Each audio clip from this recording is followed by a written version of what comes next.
Καλημέρα σας. Φτάνουμε στα τρίτα διόδια της πορείας μας από Καλαμάτα προς Αθήνα, στα διόδια της Λεφτάνης,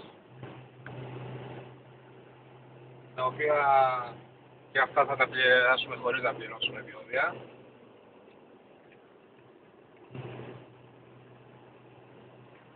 Η απόσταση από τα τελευταία δύο είναι 46 χιλιόμετρα, τα επόμενα προηγούμενα δύο είχαν μια απόσταση μεταξύ τους 25 χιλιόμετρα.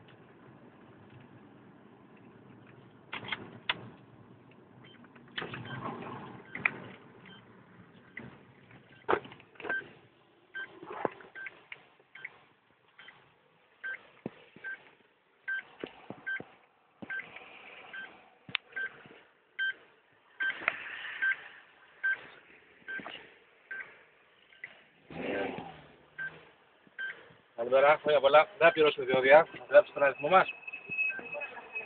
Ανοίξω εγώ. Ευχαριστώ πολύ. Έτσι απλά αυτή είναι η διαδικασία.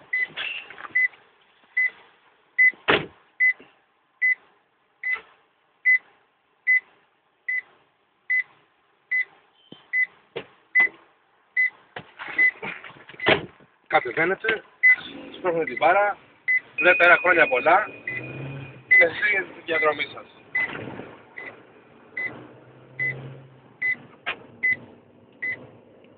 Κάτι που πρέπει να το κάνουμε όλοι σιγά σιγά για να απελευθερωθούμε από αυτό το βραχνά των διοδίων. Αυτό το βατσιλίκι κάποιων ιδιωτών